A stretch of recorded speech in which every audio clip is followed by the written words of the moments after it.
Oh yes, jumpa lagi di channel kami. Sekarang kita akan membahas mengenai tentang merakit kipas ya. Jadi kita perencanaan mau dipasang di R15. Alat yang dibutuhkan adalah saklar gerinda yang kuat ya. Kemudian voltmeter, ini penting buat deteksi arus kiprok dan aki ya. Kesehatan aki, dia membaca kalau drop ataupun lemah ataupun over charging ya. Ini kipas CPU bekas ya, saya copot. Ataupun teman-teman butuh, tinggal cari di online sekitar 12.000 ya harganya. Videonya udah saya upload tentang penempatan posisi di kiprok Yamaha R15. Nah sekarang kita merakit rangkaian terlebih dahulu. Nah ini adalah aki ya, ini masih normal. Kita lepas terlebih dahulu. Ini voltmeternya juga baru beli juga, ini masih ada wadahnya ya guys. Jadi sebelumnya saya punya voltmeter udah rusak gara-gara kiproknya jebol di Satria FU sehingga overcharging ya si kiprok itu. Kita cek terlebih dahulu untuk tegangan si akinya ya guys. 11,5 ya. 11,7, tadinya dia normal sekitar 13. Ini saklar, ini kipas. Karena ini saya pakai jadi berkurang ya. Untuk kipasnya harus sesuaikan warna plus dan min ya. Jika kebalik dia tidak akan muter ya guys. Nah ini muter ya guys. Nah coba kita balik, apakah konslet atau muter atau tidak ya. Nah dia tidak akan muter secara otomatis ya guys. Tidak akan konslet juga ya. Jadi di sini ada komponen protectnya guys di dalamnya guys. Kalau yang teman-teman tahu, makanya di standby 24 jam pun dia kipas ini tidak akan plenger ya. Yang ada listriknya yang jebol ya. Kemudian kita sediakan yaitu kabel bodi ya. Jadi jangan gunakan kabel listrik ya guys. Kabel listrik itu serabutnya beda. Karena saya sudah mengalami yaitu jebol ya. Ininya kebakar kalau kabel listrik. Jadi saya sarankan menggunakan kabel khusus lagi ya guys. Yaitu kabel bodi. Ini merah, ini kuning, ini hijau,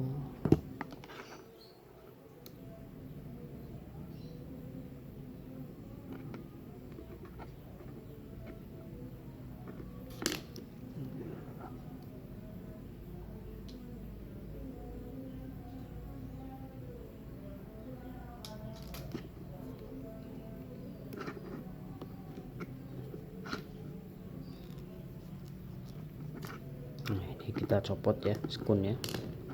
Kita butuh dua kabel ya guys. Untuk melepas skun tutorial udah saya upload. Ini seumpama kabelnya seperti ini. Saya sarankan tidak ada kabel bocor ataupun cacat ya, ataupun robek, karena ini buat arus jalur aki ya. Kalau lebih bagusnya teman-teman bisa dikasih spring ya. Kita gunakan tang potong.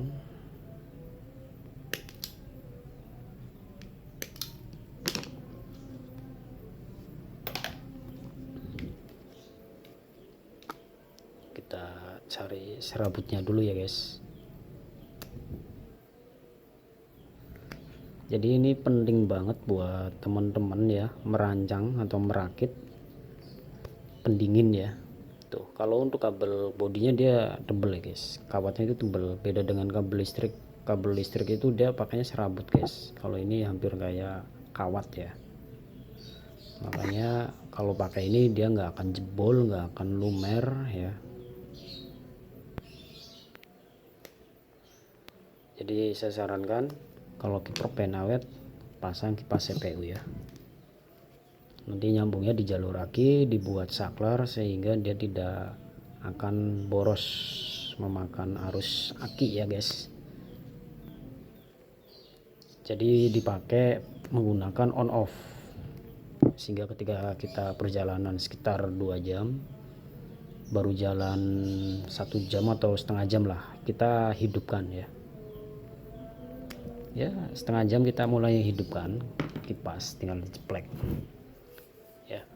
Jadi kita ngikutin jalur ini aja guys. Yang merah ini, yang merah hitam ini yaitu min ya guys. Ini min, jalur min ya. sebenarnya kabel sih bebas ya, kabel bebas ya.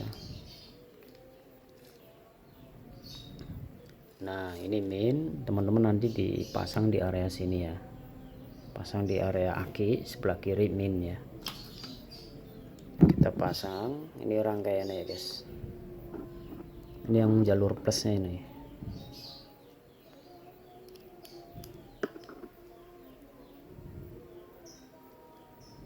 Ini baru skema, jadi banyak teman-teman bang bikin skemanya bang tentang kabel-kabel body ya, tentang motor lah. Kadang saya sempat, kadang saya enggak ya guys, makanya kita dukung aja, bantu like aja ya, biar saya makin banyak klik ya, tandanya video saya dihargain. Jika kurang sempurna ya mohon maaf, entah suaranya kecil gitu ya. Nah di sini kita, ini untuk sementara seperti ini aja, yang penting dia menyatu bekerja atau tidak gitu kan. Kemudian kita pasang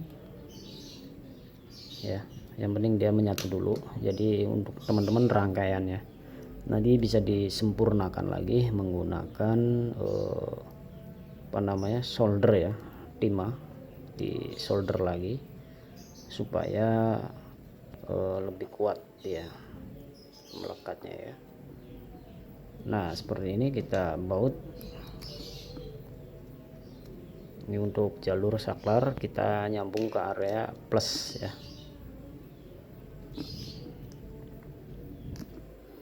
Ini bautnya belum saya cari guys, di sini nih udah acak-acakan ya bautnya, baut akinya kadang dipinjem dipakai, kadang ada di sini,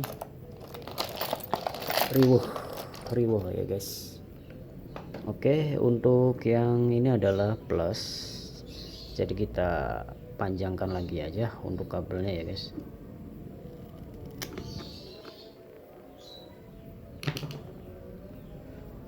Kita panjangkan lagi karena nanti coba akan kita lilit. Biasanya saya melepas ini juga pakai korek juga bisa, pakai tang potong juga bisa ya.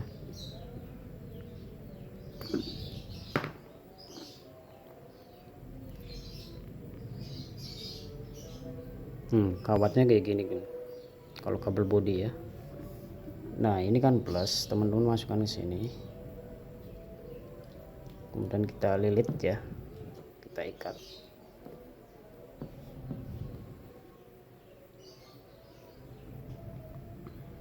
Ini kita kasih celah lagi biar bisa mengikat ya.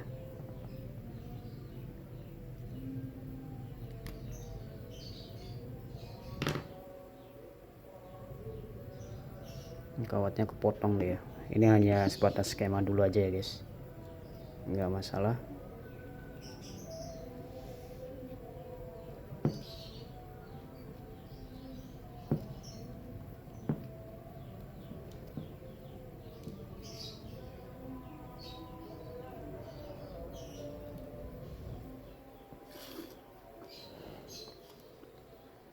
Nah sekarang coba kita nyalakan ya. Di sini ada bacaan off sebelah sini, on sebelah sini. Apakah nyala atau tidak ya?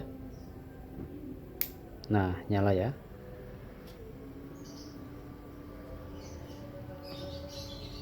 Kenceng ya. Nih. Lumayan ya.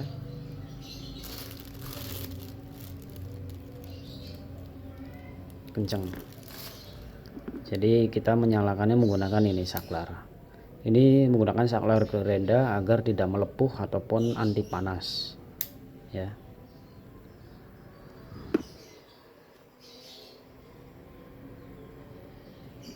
Adem guys,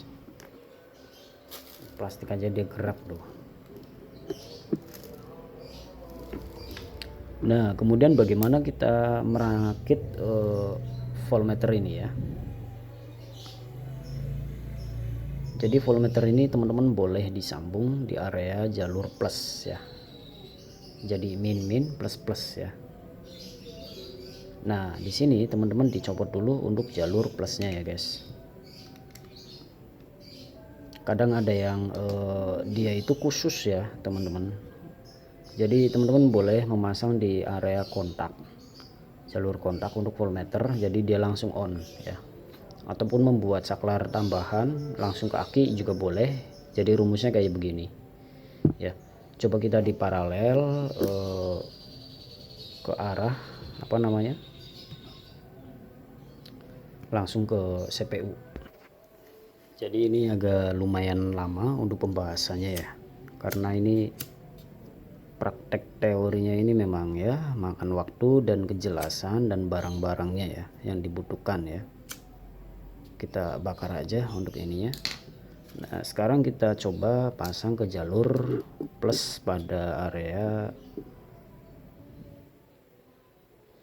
kipas CPU, kemudian area saklar, apakah dia mau atau tidak, karena ada beberapa komponen yang mau, ada yang tidak ya guys. Ada yang langsung ke sumber arus, ini kan rumusnya ke sumber arus untuk yang voltmeter ya. Nah ini di paralel ke kontak, apakah dia mau atau tidak ya. Kalau nggak mau ya teman-teman harus membuat saklar masing-masing ataupun bisa disambung ke kontak kunci utama motor ya, kalau untuk ingin memasang voltmeter ya.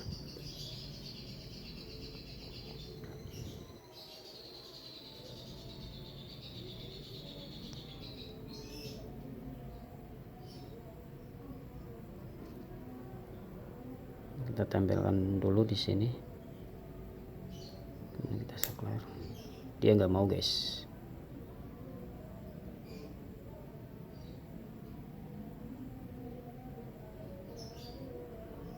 Dia nggak mau. Jadi kalau misalkan ini ke sini, kemudian ini merah ke sini, baru dia nyala ya, kipas nyala. Kemudian voltmeter pun dia nggak mau nyala ya. Jadi dia rumusnya langsung ke arus ya, atau ke kontak ya. Jadi itu untuk teman-teman membedakannya. Untuk membedakannya seperti itu. Jadi voltmeter ini langsung rumusnya ke arus ke kiprok ataupun aki ya. Jadi kalau di paralel ke lampu dia nggak mau ya, karena ini termasuknya ya alat deteksi arus besar.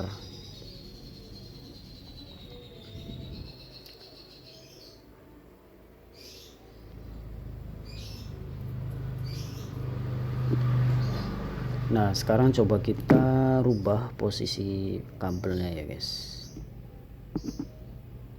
Jadi ini min ke min, plus ke plus ya. Jadi kita cari jalur skema lain. Kadang ada yang bisa, ada yang enggak. Ini coba kita akalin. Tadi jalur yang seperti normal kayak lampu ya, jalur seri dia nggak mau. Sekarang kita coba sambung paralel ya, rumus paralel. Nah paralel dia mau ya guys, berarti dia rumusnya harus paralel. Berapa volt ini ya, waduh sisa 0,89. Oke paham. Jadi untuk ini rumusnya adalah paralel. Kalau paralel dia mau, kalau seri dia nggak mau ya, dia harusnya bentrok, karena ini butuh min plus yang jelas, tidak sembarang. Kalau lampu kan dia sembarang ya, baru bisa nyala. Kalau ini tidak bisa sembarang min plusnya ya. Tadi kan udah saya tes yang ini ke sini ya, itu nggak bisa, harus nggak boleh kebalik ya. Kalau kebalik dia tidak akan nyala. Makanya rumus seri dia nggak mau nyala si voltmeter, tapi kalau paralel dia bergabung kabelnya menuju ke arus yang sama, maka dia akan ikut berputar dan menyala juga ya. Jadi ini masih bisa teman-teman rakit menggunakan saklar ya guys. Jadi kabelnya seperti itu, min ke min digabungin dua-duanya, terus plus ke plus ya.